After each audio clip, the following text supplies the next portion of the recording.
My name is Joël Le Calvez, and the innovation I'm most excited about in microseismic monitoring is novel workflows truly that leverage the sound physics, the new acquisition technologies, the proper processing techniques, and data integration that truly enable an improved understanding of the many processes we monitor.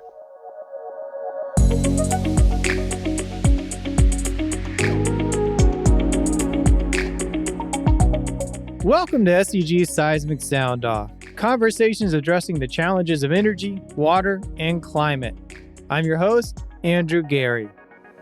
In this episode, Joël Le Calvez discusses January's special section in the Leading Edge on microseismic monitoring.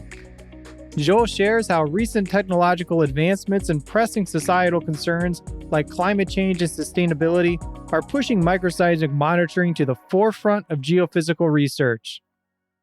This conversation explores the complexities of integrating microseismic data with other geophysical and geologic information. Joel discusses the challenges of detecting microseismic activity and how monitoring these events is critical for ensuring the safe operation of projects like carbon capture and storage.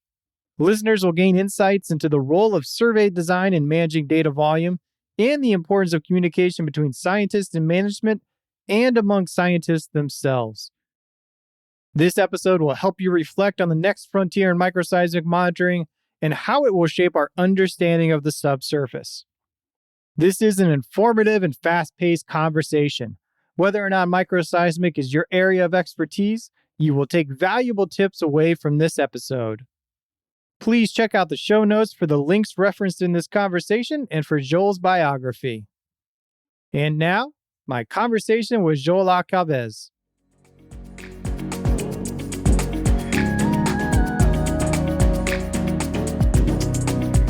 January is the Leading Edge, focuses on microseismic monitoring.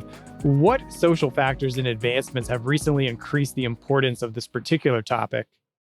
I think climate change and sustainability, for example, in relation to carbon capture and storage, ensuring the CO2 injections are safely performed, no leak, no earth tremors. In relation to geothermal, same thing, making sure that the water injection and productions are being performed without creating those micro earthquakes or larger scale earthquakes so that operators can maintain their license to operate. So yeah, truly the climate change and sustainability right now, I think made the focus on microseismic monitoring an important one. Would you say that microseismic monitoring is a particularly challenging area? Yes, in the sense that we are trying to detect small events, small tremors, and the conditions for monitoring those are not always optimum.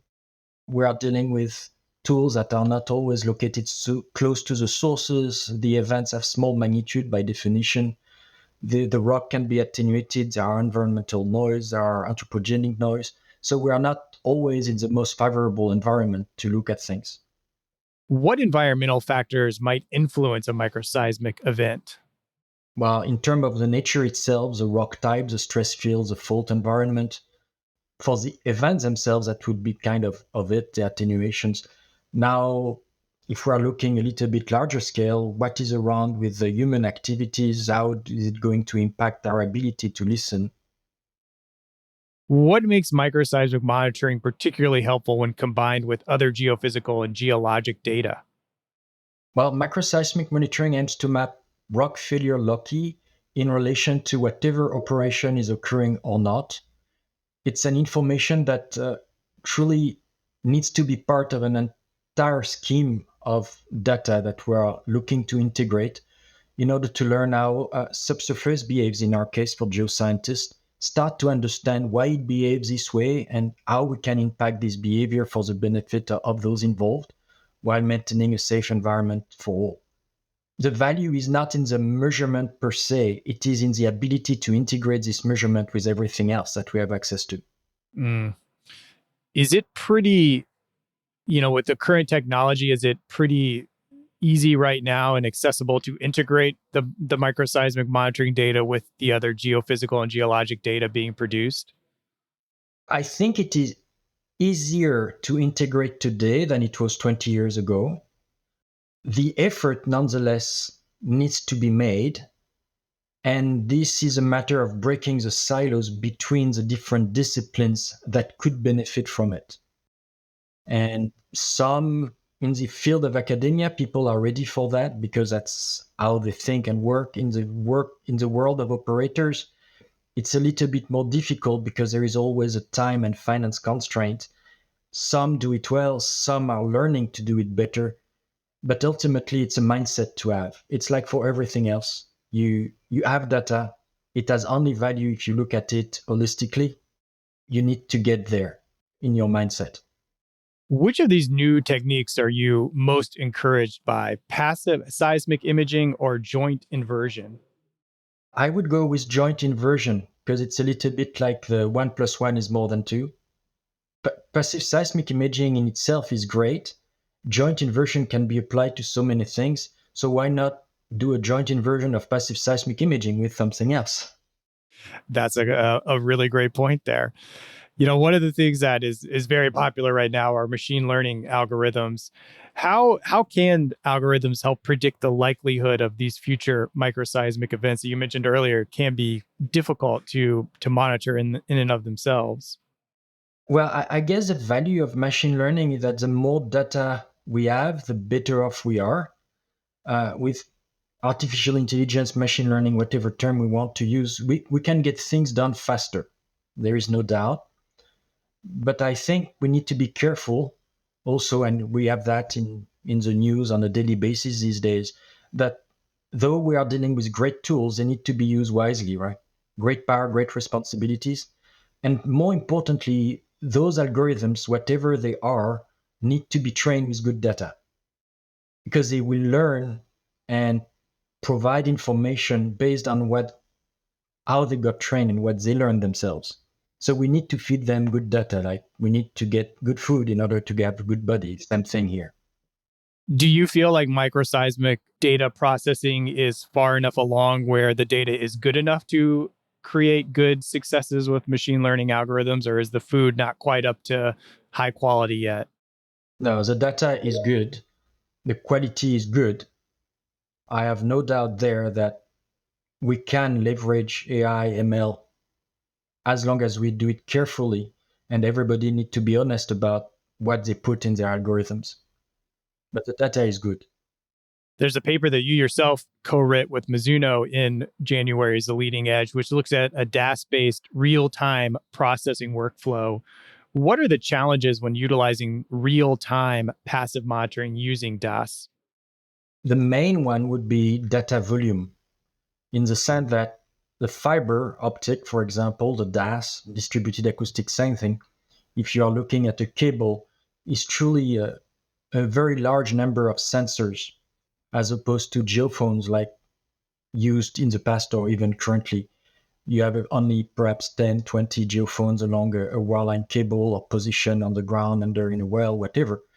Ultimately, fiber optic is thousands of sensors, and you are leveraging this quantity of information and quality of information, but you need to process it, you need to transfer it, you need to detect the event, you need to make sure that you process fast enough, that you're not falling behind, that you have data transfer, visualization, so to lead to the useful and timely interpretation that you're after. So this is truly the main challenge. And that's where, indeed, AI ML can be quite useful because it can thieves through all those data very quickly and efficiently. How did looking at survey design help you address that challenge of data volume? Survey design has mainly two objectives. The first one is to figure out the optimum monitoring configuration, considering whatever objectives, information, and limitations we have ahead of the operations, whatever they are. The second, perhaps, is to make sure that for said monitoring configuration, assuming a specific activity level, processing can take place and meet expectations. So you can make sure that all the volumes of data that is going to come your way according to the activity level that you consider could happen, you are going to be able to deal with it. So you can anticipate what will happen and how you are going to react to it and prepare for it. Yeah, I could see that being key there. And speaking of key, across these three papers in this special section, what were two of your key takeaways in editing these papers? There is a lot of knowledge out there that most people are eager to share. That would be one. And the second would probably be that communication is a two-way street. One may want to say something, the other one may want to hear it, but understanding one another is not always easy. Forget the barrier, the language barrier. It can also be a word barrier. And clarifying sentences and words to make the message go through in an unambiguous fashion is almost an art. It goes beyond the editing. It's truly first understanding what people are after, what they're trying to say, why they are saying what they are saying, how they are saying it, and then making sure that the words used are going to be understood by all the way they were intended initially.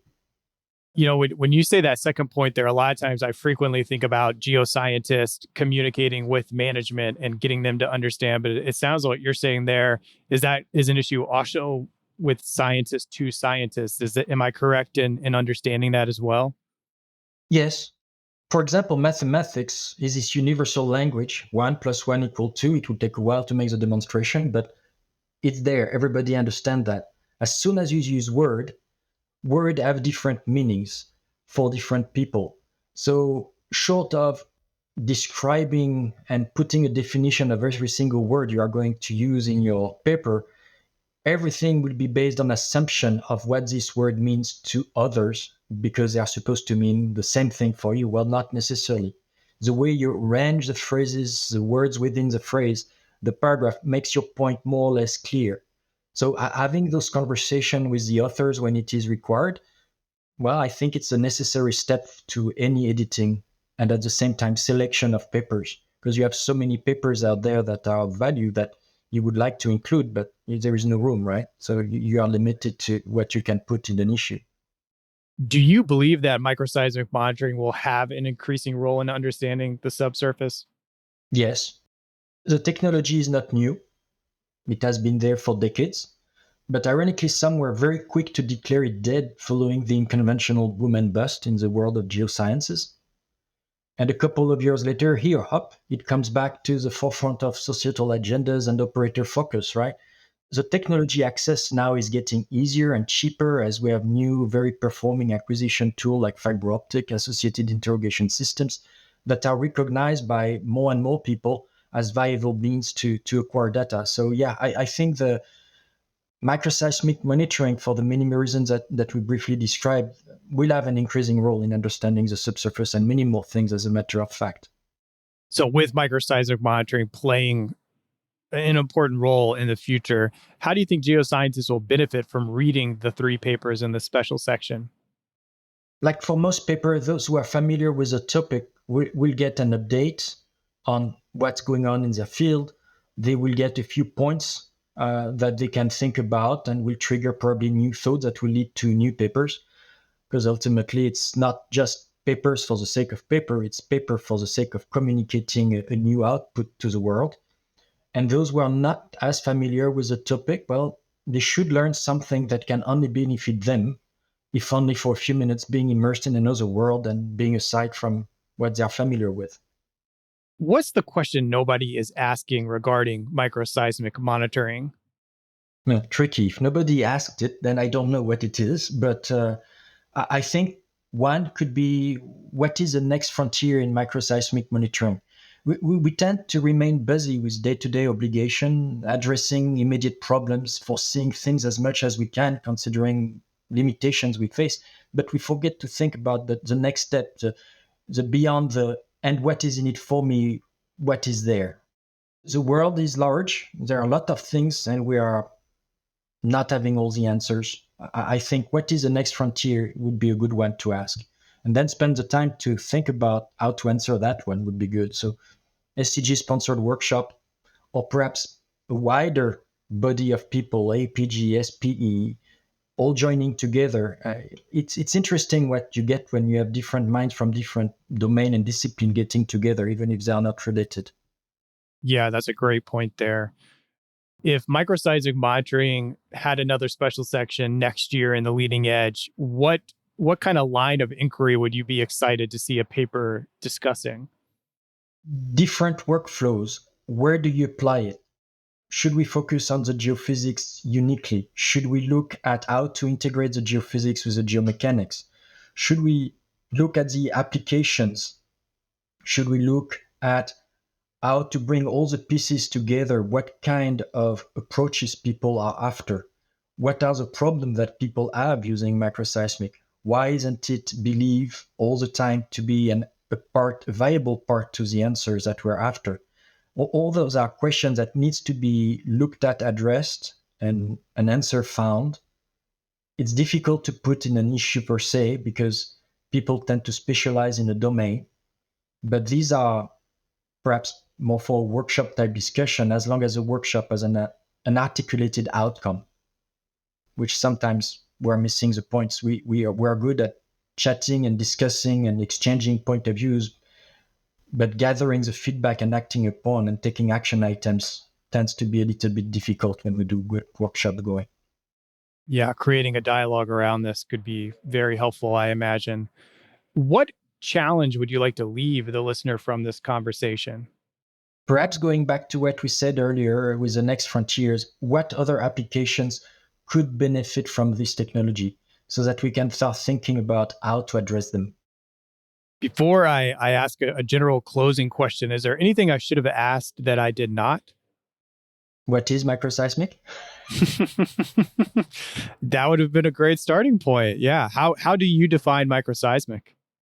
Well, I tried to say it briefly earlier. It's perhaps microseismic is the failure locus when we are dealing with rock underground formations, a crack. Some people say that microseismic is dot in the box. That was a long time ago.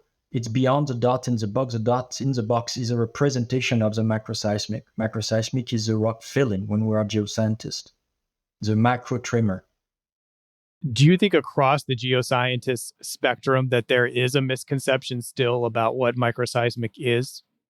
Among geoscientists, I don't think there is. The words that are being used sometimes differ. Some people use the term passive seismic, and that can be confusing because someone with a background in traditional imaging technologies is going to see passive seismic as imaging underground formations passively. It doesn't mean that the source will be passive.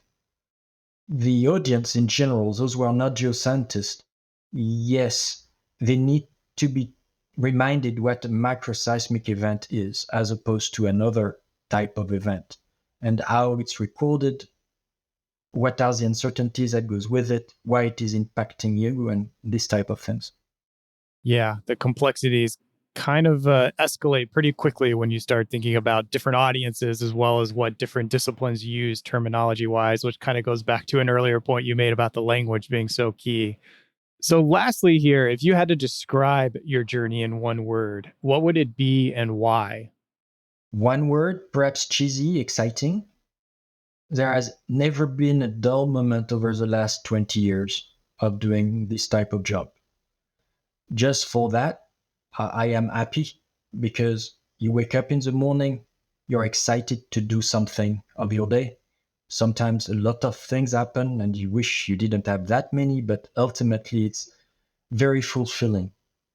You have your frustration, of course, like everything else, but you learn every day. You work with great people. Sometimes you have to let those people go and do other things for whatever reasons, and that's hard. But you meet great people, you learn good science, you get to think and see things you had not seen before. Every day has its new set of challenges. Every job and operations bring new information. Some of it you can think and come up with explanations. Some of it you can't yet, and that forces you to dig deeper and access more data from other domains, other people. There is really indeed never a dull moment.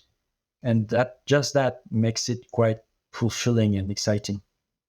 Yeah, I think enjoying exciting and having exciting work is not cheesy in the least. So I appreciate that you could hear the enjoyment of this topic throughout this conversation. And thank you for sharing your expertise and volunteering your time on this special section. Thank you, Andrew.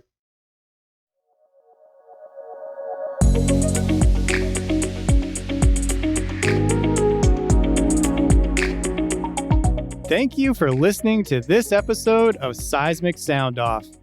SEG creates these episodes to celebrate and inspire the geophysicists of today and tomorrow.